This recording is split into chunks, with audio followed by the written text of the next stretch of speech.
and welcome to a special episode of the Clutch Mode podcast. This is a New England Revolution extravaganza.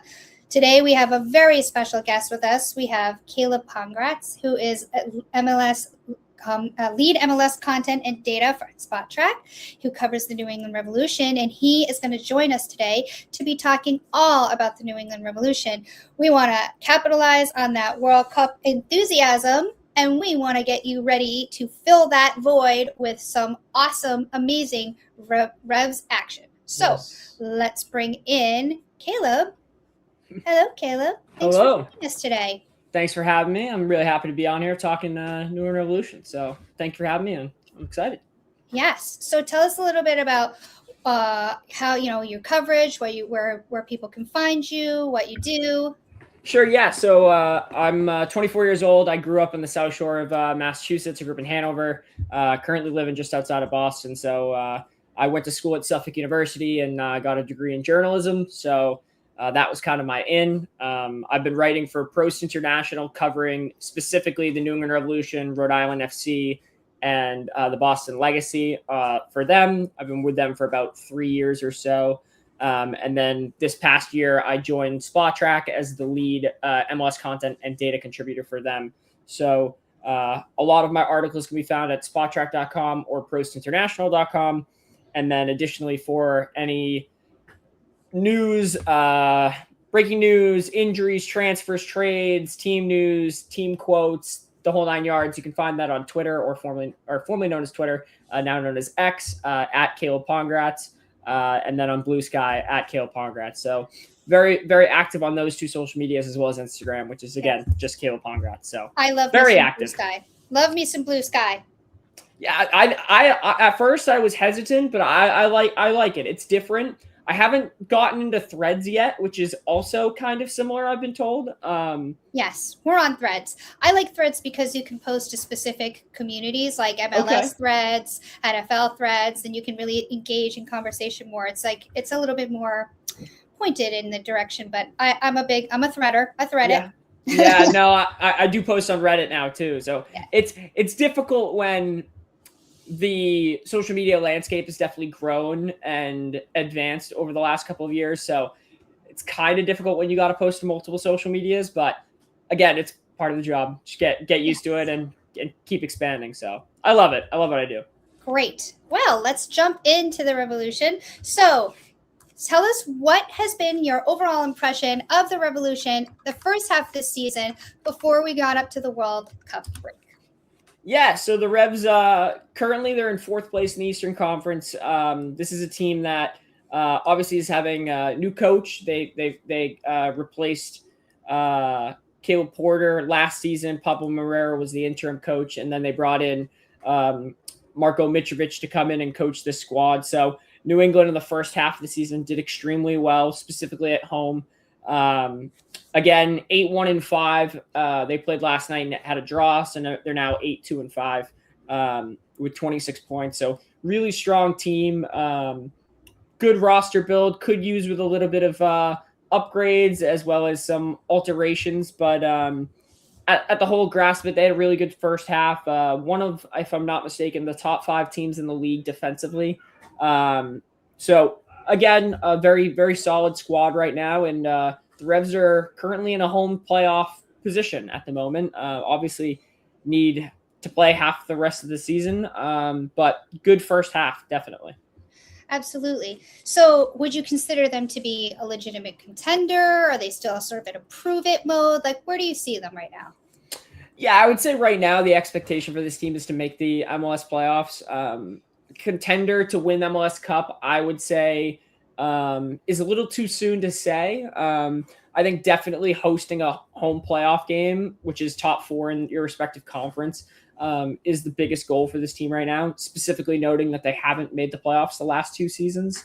So the goal for this team at this moment is get back to the playoffs. And I think they're well on their way to get there. Again, MLS is a crazy league. Things can happen at any moment, but the expectation right now is make the playoffs. And the expectation furthermore, their bigger goal is host a home playoff game. Okay, yeah, you're right. I mean, they have 26 points through 15 matches, but last season they had 20 points through 14 and they finished with only 36. So, where do you see the biggest improvement, between last year and this year? Is it the coaching change? Is it the roster? Where do you see it? I would say it's definitely a combo of the two. This Revolution team needed a new interjection of a new coach. So going out and getting a coach that is demanding, but also understands the system, understands that he's going to bring in his whole culture, and this isn't a project that's going to change overnight. I think the coach has done a really good job, Marko Mitrović, over the first 7-8 months that he's been in charge here. And then additionally, he went out and got some players that he has relationships with. He went and signed Brooklyn Reigns. That was a transfer that can go up to $2 million. Signed Ethan Kohler from Werder Bremen, Griffin Yao from Westerlo, brought in veteran presence with Diego Fagundes. So far in this window alone, they've brought in Wilson Harris, Marco Zambrano. They just signed Cody Baker as well on a loan with a purchase option. And the Revs are rumored to getting a DP signing hopefully in the next day or so with Jack Harrison. So this Rev side has made significant changes to their squad. But again, this isn't a process that's going to happen overnight. This team still needs to make additions, and arguably they need to make some subtractions too. But time will tell with this team. I think next year will be the big turnover of, whoa, this team is here to make a statement. So I know that the Revs are 7-1-1 at Gillette. However, they are only 1-4-1 away. So why is the style, like, what is it that they're doing at home that they can't seem to get on the road? Yeah, I guess that they're turning Foxborough into a fortress. That's kind of their mantra, Fortress Foxborough. And even the vice president of operations and, well, he was sporting director and technical director, but Kurt Adolfo mentioned that when the Revs were going to sign a new coach, they needed a coach that would prioritize winning at home. And a lot of the teams that make it to the playoffs and succeed in the playoffs win their home games. And bringing Marko Mitrović and seeing that success at home is definitely a positive sight to see. Again, the Revs, one of the best teams in the league right now at home. And as they continue to build on that consistency and that style and prowess, it's going to make Foxborough even harder to play in. And teams around the league have mentioned Foxborough is not a fun place to play. It's 26 miles from the airport. It's on turf now. So it used to be on grass. Now it's on turf. This is a environment that the Revs kind of created. And with it being hard to play there, teams not liking to go and travel to Gillette, it's made it a little bit of an inconvenience, but the Revs can use that within their favor. So it's a sight to see, but need to see that consistency obviously continue. Yeah, and you had mentioned that Marko Mitrović is a new coach this season. He led the United States at the U20 World Cup and the 2024 Olympics. So how would you describe his style of play, and how would you say that, what are the differences between Caleb Porter and Mitrović? Yeah, I would say Marko is definitely a player's coach. He cares about the person more than the athlete. So he really shows how much that he cares, like, more about the player and the person rather than, okay, you're a top athlete, go and perform. It's no, tell me about your family, tell me about your style. Like it's just a different environment, and he brought in a different culture that is just a good interjection of positivity. And his style is very aggressive. He's mentioned to the media as well that he wants to attack with and without the ball. And when they do have the ball, they're going to be aggressive. And even when they don't have the ball, they're going to be aggressive. So his aggressive style of winning the ball or playing with and without the ball has been something that you haven't really seen in New England. Over the past couple of years, New England has tailored in a 3-back, 5-back system. Now we're in a 4-back system that is predominant 4-3-3, very basic, but hard to break down. And I think New England does a good job with the players that they have and the system that Marko wants the squad to play. That, again, it's been difficult to beat. And like we've mentioned already, at home, one of the best teams in the league at home, if they can improve a little bit on the away side, then again, they would be among the conversations of one of the best teams in the league. Yeah. Our next question is, so let's talk a little bit about last night's game. yeah, what Sure. what did the 0-0 score against Toronto, the Toronto draw, tell you about where the Revolution is coming out of the break?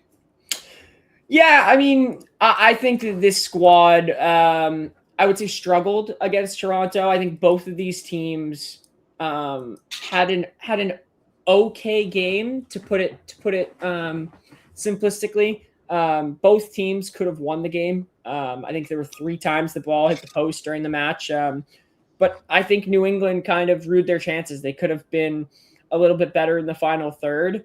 Defensively, they did okay. There were a couple of lapses, and I'll be blunt as well. There were some interesting choices to this lineup. Matt Polster started at right back. Ethan Kohler started over Brian Ceballos. Griffin Yao started over Luca Langoni. But this team is dealing with a lot of injuries at the moment. Eli Feingold is out for 2 to 4 weeks. He underwent foot surgery, so he should be back in about 2 weeks. And then Leo Campana, one of the forwards, he's been out for majority of the season.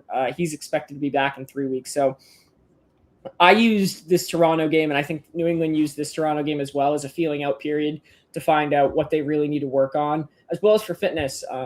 Not being negative towards Toronto, but they are and they have been playing as a weaker team. So I'm not saying that the Revs kind of turned over and said, oh, we'll just roll the balls out and see what happens. But I think that this was a feeling out period for a lot of younger players to get their feet wet in MLS. Marco Zambrano obviously played. Wilson Harris made his debut coming off the bench. Luca Langoni came off the bench and contributed a little bit. So kind of was a feeling out period, I would say, for this Revs team. And yes, they're fortunate to get away with the 0-0 draw. They walk away with a point. They definitely would have wanted more than that, but I guess they're happy with one. So, Right. So New England controlled much of the tempo in the game but didn't score. Was the bigger issue finishing or creating enough high-quality chances, in your opinion? And I guess a follow-up to be with that, would you say it's like a shaking off the rust type of game, or like do you read anything into this one match as after, having so much time off? it's a really good, that both questions really good. I really like the first one as well. New England had 4 shots on target during the match. Had a lot of clear-cut chances to score. Carlos Hill hit the crossbar, and then his second shot in the first half was met with an unbelievable save by Luka Gavrin. So New England had chances to score. Griffin Yao also missed a shot from about 8 yards out that he should have scored, literally put it wide. I think he was called offsides at the end of the day, but at the same time, New England needs to be more clinical in the final third. And that's one of the reasons why this team is looking to add during the summer transfer window attacking options, because their defense is sound. I think that they have options in the defense and the midfield that are giving quality effort and attention to details, but the offensive side, they need to be better. They need to be more clinical. So I would say, to answer both your questions, yes, they could be more clinical and better in the final third. But then building off that, as you mentioned as well, I think New England was kind of shaking off the rust a little bit.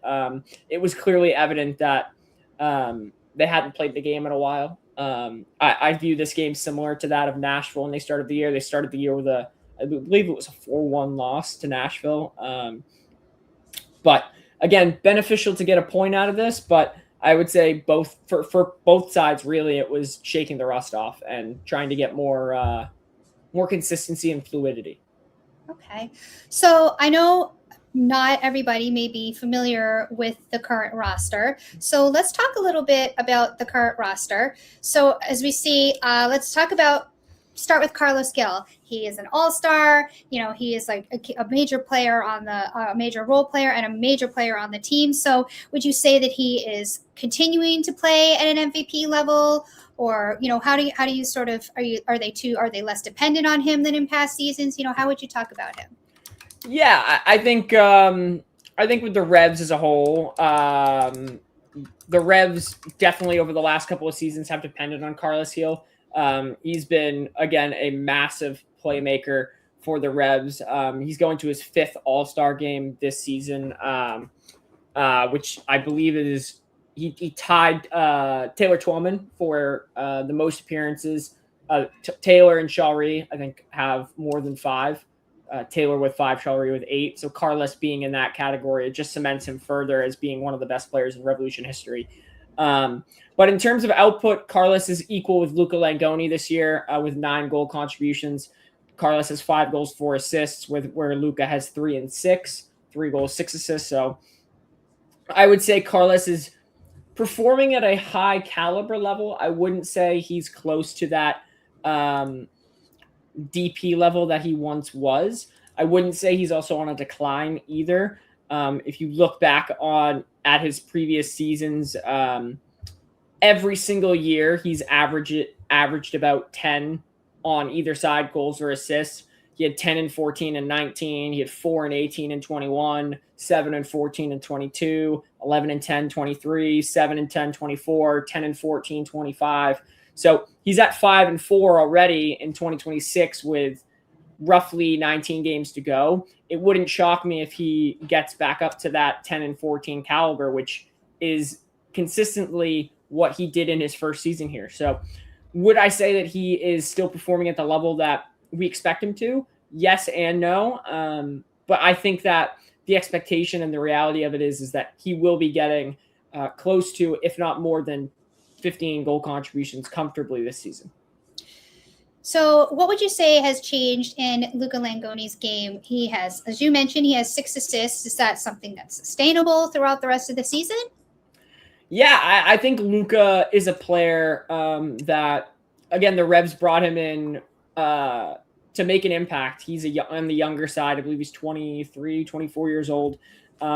He's been here since 2024. And I'll be honest, he hasn't had a really good impact over his first 2 seasons. He had 3 goals, 2 assists in his first season, 2 goals, 2 assists in his second season. And now he's got 3 and 6. So definitely already an improvement on past seasons. He, at one moment, was leading the league in assists. He is not now. I believe Heung-Min Son might still have that record or the record at the moment, or that leading stat right now. But Luca has definitely been massively impactful this year. He has dealt with injuries twice this year. But for having 9 goal contributions in 13 games started, 13 games played, 10 started, that's pretty good for a winger that had been notoriously struggling and came in on a $7 million price tag. So I think, is it sustainable to stay at that rate? Potentially. At the moment, he's just coming back from an injury. He came off the bench on Wednesday's match. But it's definitely a positive to see that a big expensive signing is actually contributing at this point, at this stage for New England. So you mentioned, let's talk a little bit about the goalie, Matt Turner. He has 62 saves. So how much of the defensive improvement would you say is because of Matt Turner? And is there any kind of a warning sign that comes from the amount of save volume that he has? I think you kind of have to look at it like a double-edged sword. Matt is one of the best goalkeepers in MLS, not even in MLS now, but in MLS history. His save percentage as well as saves are up there with his MVP season, goalkeeper of the year season. I believe that was in 2021 where he won that. He had 101 saves with a 74% save percentage. So right now he's at 62 saves with a 77. So he's got a higher save percentage and is likely going to pass that 101 save threshold. Wow. Additionally, he is on track with a better passing and long ball percentage than in previous years. And he has more clean sheets now than he did then. So Matt is definitely showing improvement. I will say it's unbelievable to have him back on this Revolution roster, especially not as a DP player, but as a TAM level player that allows New England to build on their roster a little bit more. But Matt is a very good goalkeeper. He's one of the best in MLS history statistically. And having him at the back line, he is a massive impact there. But going off of this back line, having players like Mamadou Fofana, Brian Ceballos, Eli Feingold, Ethan Kohler, Will Sands, and sometimes Peyton Miller, they're playing at a very extremely high level. And yes, New England is allowing a lot of high caliber shots, but having that rock in the back, a U.S. number 1 or number 2 goalkeeper, definitely helps you get results. So you mentioned Peyton Miller. He's just 18 years old. What would you see as his long-term position and like where his ceiling might be? Yeah, Peyton Miller. So he currently is playing as a left winger. Under Marko Mitrović for the U.S. youth national team when Marko was coaching there. Peyton would play as a winger more, not as a defensive player. So Peyton obviously has that ample ability to go forward, but he is one of the most heavily touted prospects probably in the United States right now. He's gotten overseas interest from Manchester City, Arsenal, Crystal Palace, Tottenham, PSV Eindhoven. So he is a player that is on Europe's radar. Obviously, New England just re-signed him to a multi-year contract extension. Not only does that keep him here a little bit longer, but it also allows New England the flexibility and the ability to kind of control negotiations a little bit as well once Europe comes calling. And those calls have been happening. Revs legend Taylor Twellman, he's been on the record stating that he thinks that Peyton Miller will tout close to a $20 million transfer fee when he considers to make that move to Europe. Obviously, it will be dependent upon when New England want to cash in, when Peyton Miller wants to move. To my knowledge, Peyton's focus is becoming one of the best. Well, he wanted to be one of the best left backs in the league. However, he is playing as an attacking player right now. So he wants to be one of the best players in the league at his position. So with him growing and continuing to grow into his maturity, he's going to become a better player. And I think the ceiling is very high for Peyton Miller. You mentioned that the team has, some injuries. Players are out with lower body injuries. So how should the center forward minutes be divided when everyone is back? Is Turgeman the clear first choice, or how do you see it? How do you see that playing out? Yeah, I think it will all depend on what structure New England want to go into. Again, they've been playing a 4-3-3, and when Turgeman and Campana started together at the beginning of the season, Campana was the striker and Turgeman was playing wide. However, with the upcoming acquisitions, when the incoming signings are coming in, it's going to complicate things a little bit in terms of the lineup. So I personally think that the Revs should change to a 4-4-2 type formation where they have Campana and Turgeman both starting up top so that the two can work off each other, which then will give more fluidity and freedom to players like Luca Langoni, Carles Gil, Jack Harrison, who is the incoming signing, to kind of free flow. And then you can insert and remove any of the three of Alhassan Yusuf, Brooklyn Reigns, maybe Jackson Ewell at that other center midfielder spot to allow flexibility and also systemability for, do they want to be defensive? Do they want to be attacking? Do they want a mixture of the two?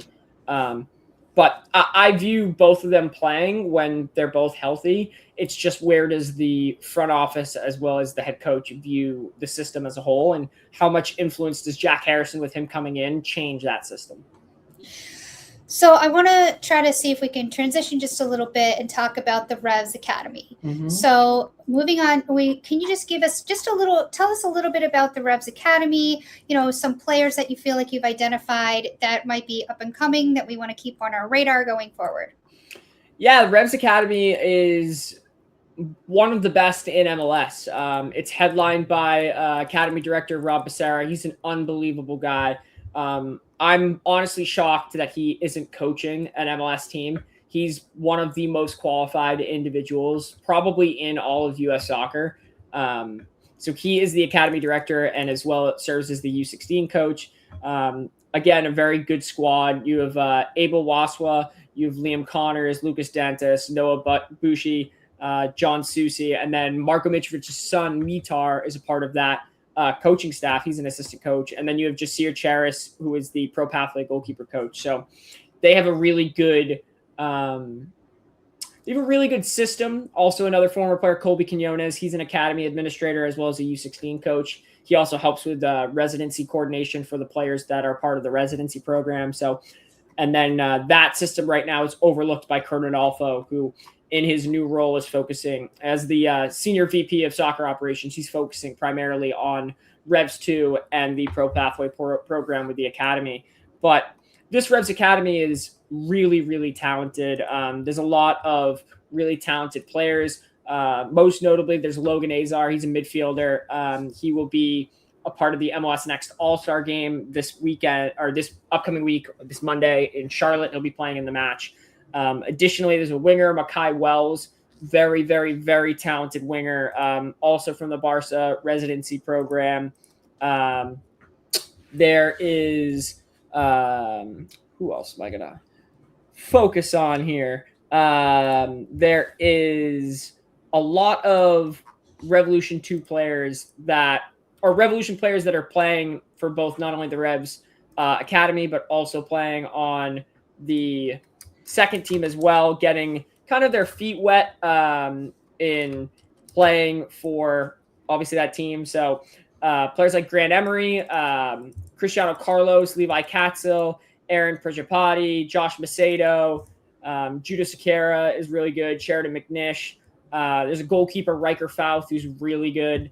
And then you have certain other players that are currently on the Revs too as well. Javon Mussenden just got called up to the U20 CONCACAF championship team. So it's a very talented group of players that, again, will continue to grow. Another one, Ivan Villalobos Lopez, another very good player. So the Revs Academy has a lot of talented players. Most notably as well, their goalkeepers have been unreal. That they've gotten unreal improvement over the years, and there's now teams and players that are leaving their past locations and wanting to come here. So wow. It's very intriguing to watch players that were previously linked to Barca Residency Academy that have played there that are now coming here. And as time progresses, as the Revs get better, as the Revs Academy improves, it's turning out to be one of the premier destinations across the league. So lot of potential names, a lot of people at a ton of different positions, but the Revs Academy and their Pro Pathway program is arguably, if not the best, one of the best in the league. That's really great to hear. Yeah, it's really positive. Yeah. Does Mitrovic's youth national team background change how prospects are evaluated and trusted? I would say it definitely has an inkling on it. So Pablo Moreira, the one who took over when Caleb Porter was let go, he was one of his assistants. So he took over as the interim head coach at the end of last year. The Revs brought him or kept him on to continue at Revs 2. So he's the Revs 2 head coach right now. And he has a background in player development as well. So keeping that continuity between Revs Academy to Revs 2 to the Revs first team system. A lot of Revs 2 players train regularly with the first team players as well to get that internal experience of okay, this is what it's like playing with Carlos Hill. This is what it's like playing with Dortmund. And that's invaluable. It's invaluable. It's unbelievable experience so that when they go play for Revs 2 or play for the Revs Academy, whichever one they're playing with, they have real world experience of, okay, I trained with Carlos Hill. How come I can't translate this from my training session to day-to-day games? So the continuity between the whole pathway is really well. Again, Kurt Adolfo has done a really good job trying to build this pathway program along with Rob Becerra. So keeping that continuity and that consistency is growing not only soccer in New England, but it's growing the Revolution's pathway as a whole. So how healthy would you say is the Revs Academy to first team pathway right now? Like is Miller an exception, or is the beginning of movement that's going to be happening with some of the players you may have mentioned or some other players? I would say it's pretty healthy. Looking at the Revs first team roster currently, when you look at it as a whole, the Revs have a plethora of homegrown players. So they have Demario McIntosh. So he currently is on Revs 2, getting more consistent minutes as well. You've Peyton Miller. You've Malcolm Fry, who currently we just sent on loan to Lexington Sporting Club to get a little bit more minutes as well. The Revs have Cristiano Oliveira, who again is another highly touted prospect. He played for the Revs Academy, played for Revs 2, was an MLS Next All-Star last year. He's been getting consistent minutes with Revs 2 as well. Additionally, you have players on loan like Santiago Suarez who are getting more consistent minutes. But you look at the Revs 2 roster and you see that ability and that continuity to grow in MLS Next Pro. Alan O'Yearworth, a very, very heavily touted prospect, not a homegrown player, not part of the academy, but a young player that is using the Revolution 2 to grow. He, I believe, if I'm not mistaken, had Chelsea looking after him last year. So, again, only, I think, 18, maybe 19 years old for Alan as well. So this allows players that are in the Revs system to continuously grow and grow and grow and grow and grow to get much better. And I think that with the consistency, with the time, with the development focus, like there is a pathway. Miller isn't just the only exception. Additionally, the Revs pathway has proven it already. So Esmer Barek-Tarovic, a former Revs player, he got a monumental move to PSV Eindhoven for, I believe it was $3.5 million. That could be up to $6 million. So that was, I think, a season and a half ago. And he's playing now in the Champions League. So the pathway doesn't just end in New England. The consistency and the growth is definitely lateral. And over time, it's only going to get better. What should the club's development model be? Should it be like long-term starters, transfer sales, or both? Probably a combo of the two. The Revs have moved on from a couple, as I mentioned. They moved on from Esmer Barek-Tarovic, another Revs Academy player, Olgier Escobar. He's currently with CF Montreal. We traded him. The Revs traded him for, I think, $75,000 in general allocation money last season. So I would say a little bit of both. Definitely cracking first team minutes as well is definitely a goal. But again, having that pathway and especially knowing that players like Peyton Miller have gone through the whole system, have gone from the academy to the second team to the first team, and are now getting looked at by premier clubs like Man City, Arsenal, Chelsea, Tottenham, PSV Eindhoven. That's only going to give the younger players more drive to think, hey, I can do that too. So I would say New England's probably in the system of wanting to do both, but watching that system and watching that continuity again keep growing within the org, it's only going to allow more opportunities for younger players. Wow. And I will have to tell you, like, as somebody who is possibly new to the game because of the World Cup, like hearing that there's so much international interest for people that are in this system, I think it just really speaks to, how great the MLS is and how the development is and the rise of soccer in the US. I do want to talk a little bit about how you talked about how good that the Revs are at home, and we talked about the Foxborough Fortress, but we do know that they have a proposed Everett Stadium that would hold about 25,000 people, and then move the Revolution into a soccer-specific venue much closer to Boston. So what would that change most for the franchise, and how would that impact that whole Foxborough Fortress? Yeah, so this happened in January. So the Revs took a monumental step forward in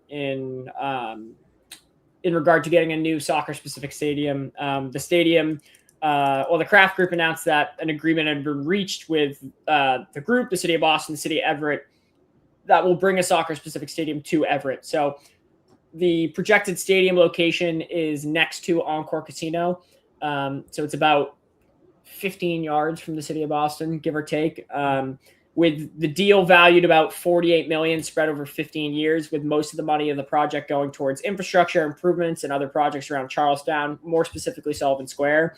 And then there's a similar deal in Everett, similar in nature, as a community impact agreement that features a $20 million deal to build a 4-acre waterfront park along the Mystic River, and then obviously $17.5 million to improve Assembly Station, as well as a bridge for Mystic River. So looking at the whole grand scheme of things, it's about a $90 million investment over 20 years. That is very Kraft. That's a very Kraft thing to do. Yes. So it's a monumental move. The stadium early estimations is that the soccer-specific stadium will cost the Kraft family over $500 million to build. There is currently a power plant on the site that I believe cleanup has started on. The area is a mess, and obviously Kraft is going to clean it up. But it's monumental. New England are going to get a 25,000-seater stadium on estimate. They're saying it's going to be between 20 and 25, so 22 and a half is probably the estimate. But 22,500-seater stadium right in the heart of Boston. Can't Boston ask for much more. Can't ask for much more. Boston is considered one of the top markets. I believe it was the second best market in terms of watchability during the FIFA World Cup. So it is a big market. And yes, it's going to affect Fortress Foxborough because obviously they won't be playing in Foxborough. However, New England plays on turf. They got the privilege of playing on grass during the World Cup because FIFA mandated it, but now they're back to turf. This stadium in Everett would be a grass stadium. So that will allow, and I'm going to be honest, it will attract big name players. It's been heavily touted across the league that New England doesn't want to spend money on big name players. And the reason for that is the turf. It is the fact that they only get 25 to 30,000 people in a stadium that fits 68,000. So obviously you need to make the improvements and adjustments to obviously make this area heavily accessible and heavily wanted and touted. So this stadium is going to do just that. It's going to attract the big name players. It's going to attract new fans, new demographics. Obviously in Everett, you're going to tap into the markets of Somerville, East Boston, Everett, Boston community. Because I'll be honest, not a lot of people from Boston want to travel 26.9 miles to go to Foxborough. So the only downside about the stadium is that it's going to have no parking at all. So that's unfortunate. So a lot of it has to have the minimum requirement for like ADA parking. But majority of the goal here is that people commute, and that's taking the train, Uber, shuttles, using the walking footbridge, using the waterway. They don't want to see the clutter, and that's one of the biggest concerns of why Boston as well as Everett took so long to come to an agreement was that area and the surrounding areas need improvements. And I think that, yes, it's going to affect the Revs fan base, specifically those who come from Connecticut or come from Rhode Island or come from New Hampshire or Maine or Vermont. However, for those players for those fans, there are all the alternatives of taking the commuter rail, taking the green line, the orange line, the blue line to get to the stadium a little bit better. It would be the orange line they're taking. Their conversations about starting shuttles. I know a notorious shuttle is Boston Garden to Encore Casino. That is a shuttle that is free. Oh, wow. So, something to consider for Revs fans and a way for them to get to the stadium, obviously. So definitely an interesting change. It is a good change. They're expecting once it's all said and done for the stadium to be completed. They're hoping before the 2029-2030 season, but it's more realistic that it will be for the 2030-2031 season. So hopefully the summer of 2030, it should be fully complete, open for business. Is there any concern, like you mentioned, about how people, like, it is convenient to come from Rhode Island. It is convenient to come from Connecticut right now. Plus you have, already built in, Patriot Place, and it really becomes an experience when you go to a game. It's in and of the game itself. So how much is there concern about a drop off in the fan base or a change in the fan base? And, how much has Gillette actually limited the club's individual identity because it is a shared space with the Patriots, and it's as opposed to an Everett, which would be a place where it would be just the Revs? I think it does limit it. And I'll not to be rude to other fans that think otherwise. If they think it doesn't impact it, then they're wrong. That's just my personal opinion. Being in your own home with your own branding, it's a biggest headache in the world is, and again, it's me nitpicking, but we go to the Revs stadium, or we go to Gillette Stadium, and we go into the press conference room, and all the seats are branded with the Patriots logo. There's nothing Revs related in the press conference room. So it's like, it's not even it's the little things like that. When you're in a stadium at Gillette Stadium, you're considered the little brother. That's really it. But It's true. getting out of that environment and having your own stadium, your own branding, your own identity, your own culture, that makes a massive difference. And I think that obviously a move at first, it's gonna be hard for people to make the jump. It's definitely gonna have an effect on long-term fans. But you're also tapping into markets that you previously didn't tap into. So I think that the Revs obviously considered that when they decided to put the stadium in Everett. And this isn't a thing that just came out of nowhere. The Revs have been trying to move to Boston for 15 years. There was talks about being where the convention center was, Wittett Circle. I remember that. There's been talks about being in Quincy at Marina Bay. I remember that. So this isn't like a new thing. Like there have been talks about this happening for quite a while.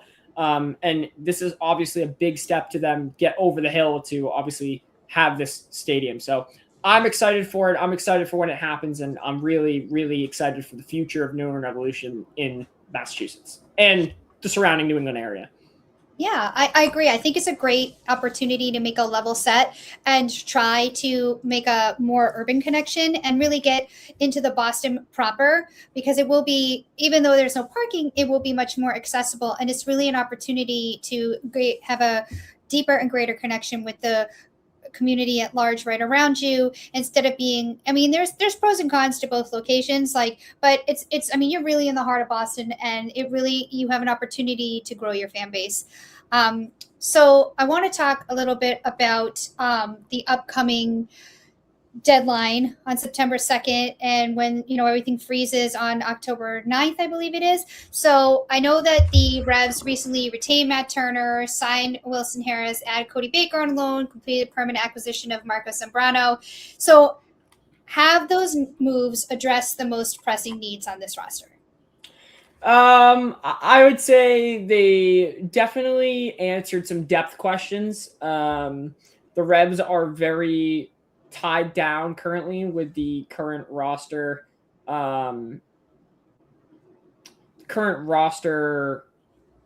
concerns. What are those concerns?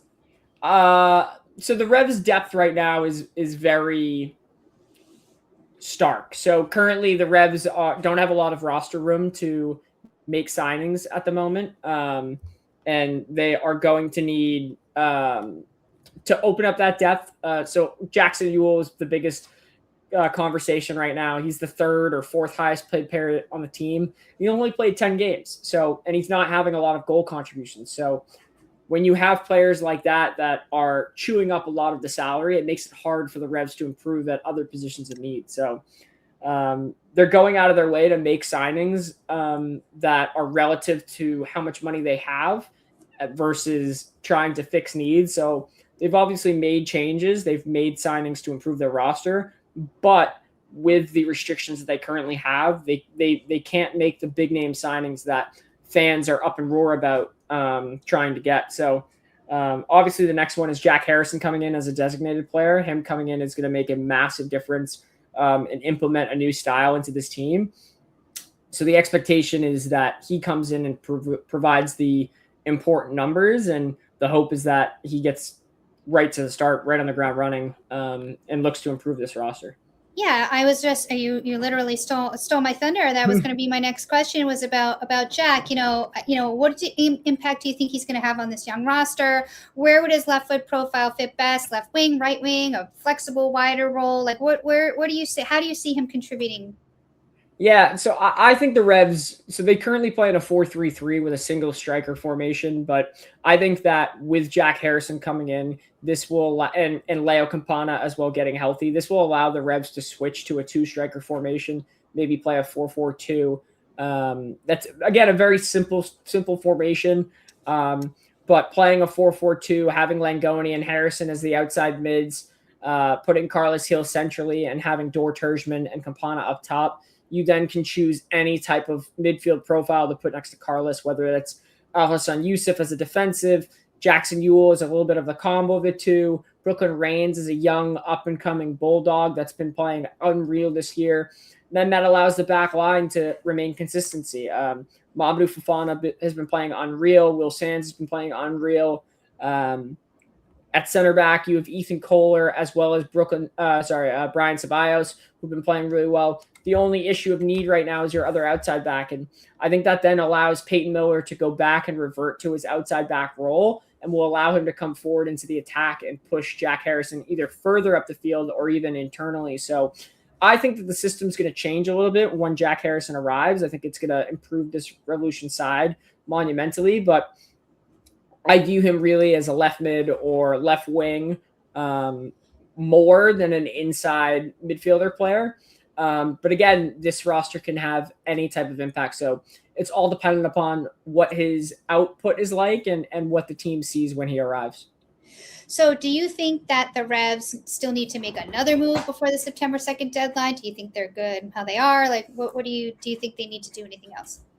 Yeah, I think the Revs would be good making another move. I think that they need more depth in their midfield, to be honest. And with Leo Campana's current injury history, it's really difficult for them to get a lot of attacking options, and they're relying heavily on Dort Terjman. So I think defensively they're sound. They have enough depth there and a lot of up-and-coming players as well that could provide that depth. But looking at the midfield, both offensively and defensively, as well as the attacking unit offensively, they can make improvements. So it's all dependent upon how much roster flexibility they have, whether that's them exercising a buyout of someone.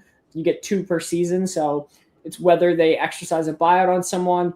Do they change their roster build and move one of their U22s onto a TAM level contract and then open up another designated player slot, which is again another possibility. It's really which direction does Chris Tierney, the new CSO, want to go in for this team. And the hope is that he hits the ground running, and obviously he's new in this position of being in control, and it's not going to happen overnight. So hopefully over the next 6 months, we see a lot of positive changes to this team, whether that's through this season or entering next season. I think this Revs team is going to be one to look out for. So I know that we talked about it at the beginning where we said this is the second half of the season coming out of the break. I want to just talk a little bit about the games that are coming up, games that you have on your radar, games that are important for the Revs to win, games that we should be looking out for, any kind of up-and-coming rivalries or present rivalries. Just kind of talk us through a little bit about the schedule for the remaining of the season. Yeah, so obviously the Revs, they play Saturday against Atlanta. It's a very, very weak Atlanta side. They're currently in 14th in the East. So that is a very winnable game, but at the same time, Toronto is a very winnable game. So shake off that rust. Yeah, it's important that they shake off that rust and obviously get back to winning ways. August, another good stretch of games. Montreal should be an interesting one. I'll be in Montreal for that game. Wow, so that will be a fun one. And then you have Toronto again, DC, who's again a lower team, New York. New York is going to be a really fun battle, New York City FC, and then Columbus as well. The Revs don't have very difficult games, I would say, for the rest of the year. They play New York City FC twice. That's probably their hardest team that they play. Orlando City twice is also going to be very difficult. They're currently in 10th in the East, but they did just sign Antoine Griezmann, so that will be a difficult game. Playing Red Bull. Red Bull is always a difficult opponent for New England. And then Chicago Fire is above or tied with them currently in the standing. So looking at those teams, New York City FC, Chicago, Red Bull, those are going to be those marquee games as well as Orlando. And then at the end of the year, the final home game of the year against Lionel Messi and Inter Miami. That's going to be a big one. That's going to probably be the biggest game of the year for them. But in terms of Western Conference opponents, they play LA Galaxy, who are currently in 10th. They play Seattle, who are currently in 6th. And they play Houston, who are currently in 7th. So they're not playing monumentally difficult teams for the end of the season, but it's going to be important for them to win those high caliber games as well. But I would say the ones to watch are definitely NYCFC, Orlando, Red Bull New York's always hard, Inter Miami, and Chicago. Those are the games to obviously really look out for. Okay. What Thank you. specifically would the Revs have to improve to challenge a first place in the Eastern Conference, or is that even realistic this season? Maybe a more reasonable objective should be securing a home playoff match and becoming dangerous in a short postseason series. Yeah, I think a more realistic thing is them fighting for a home playoff game. They're currently 13 points back with a game in hand from Nashville, so we'll call it 10. So you need Nashville and Inter Miami to kind of drop points for them to catch up. As it is right now, they need to get their goal differential up as well. Currently tied with Chicago on points, but Chicago has 6 more goals scored, so that gives them the boost in the standings. So That makes sense. getting those high caliber results against teams you're supposed to beat is going to be the biggest, but they're going to need Nashville and Miami to drop points and also contend with a Chicago team that just added Robert Lewandowski. So I think more realistic would be them fighting to host a home playoff game and seeing what happens once they're in the playoffs, because once you're in, you're in. So I would go against them fighting for a first place finish in the East. But again, anything's possible in this MLS climate. Where do you think they will finish in the East? I think so. I personally, in my preseason prediction, I think I had them finishing 4th in the East, and that's currently where they are now. I think a realistic finish for them at this moment, if they keep the consistency that they had in the first half of the season, is 3rd, 4th, or 5th. I think the worst that they'll finish is 7th. I don't think that they fall into that home playoff game. I would be very bad if they fall into that stretch, but I think realistically 3rd, 4th, or 5th is a good spot for them. Okay. You talked about them making the playoffs. Like, do you see them? How deep into the playoffs do you see them going? I think they get out of the first round easily. With MLS, I forget if they're still doing the best of 3 in the first round or not off the top of my head. That used to be a thing. I don't know if they've removed that or not, or if they're still doing that. But usually the first round is a best of 3, and then the second round is single elimination. So I see them getting out of the first round regardless, whether it's a best of 3 or it's single elimination. If at this current moment in the 4 seed, they would be playing Cincinnati, which is a difficult opponent. However, I think once the consistency gets happen, once Jack Harrison gets firing on all cylinders, and if this team can remain healthy, they can definitely make a run. There's no stopping this team. And again, once you're in the playoffs, once you're in, you're in. It all just depends on form and health at that point. So I know that we mentioned off the top, some people may be looking to watch soccer because they are just coming off that World Cup high. They may be new to the Revs. They maybe have gone away from the Revs and sort of lost track of them, and they want to come back around because they watched some World Cup soccer and they've got the fever. So I think our biggest question would be, why should people watch it and get invested in the Revs? And what identity should they establish before the Everett Stadium opens? Yeah, I mean, again, I think the New England Revolution are building something that's worth watching. Again, they're led by one of the best playmakers in MLS with Carlos Gil. They have a very young core. They have emerging talents with Peyton Miller, Brooklyn Raines, Ethan Kohler, Dor Turgeman, and they're looking to help shape this club's future. With Jack Harrison coming and bringing Premier League quality to New England, it's only going to get more.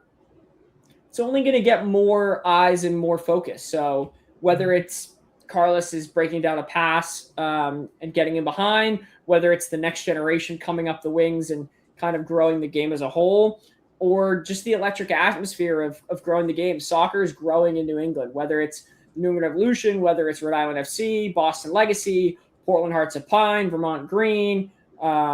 There's a plethora of teams that can grow the game, but it doesn't just start with New England. It starts at grassroots. It starts at local youth teams. It starts with amateur teams. And I think, again, tying it back into the Revs, if you're looking for fast-paced soccer with rising stars and ambition, there's no better time to start watching now, especially after the World Cup. So if you build off of the success that the World Cup has, it usually attracts about 9 to 12% of a viewership increase, now is the time to jump on board. Now is the time to bother your neighbors about how good Carlos Gil is. Talk about it at work. Talk about buy the merch. Get involved. Get invested in it. That's the easiest way to grow the game naturally and fluidly, so that everyone keeps paying attention to it. Yeah, I agree. Now is the time. So, Caleb, we just want to thank you so much for coming on and talking Revs with us today. Again, our guest today was Caleb Pongratz, lead MLS content and data for Sport Track. Can you remind everybody, again, where can we follow you and read your content? Sure, yeah. You can follow me on X, formerly known as Twitter, at Caleb Pongratz 10. That's CALEB PONGRATZ 10. You can find me on Blue Sky at Caleb Pongratz. I won't spell it out again just because it's easier. And then on Instagram as well at Caleb Pongratz as well. You can find my articles for all things Revs at prostinternational.com. That's PROST International. I won't spell international just because it's self-explanatory. And then for anything MLS content, data, salaries, contracts, everything like that, that's at Spot Track. That's spottrack.com, SPOTRAC.com. So a lot of heavily involvement in social media. You can find me anywhere. If you can't find it, just Google my name. Something will come up. So appreciate you guys again for having me on. And of course. Always love talking professional soccer. Yes. And as a reminder, you can follow us on X, Threads, Instagram, TikTok, you name it. We're there. We're a Clutch Mode Pod. Mm-hmm. And we, again, want to thank you for tuning into this amazing New England Revolution special. And we will see you next time on a new episode of the Clutch Mode Podcast.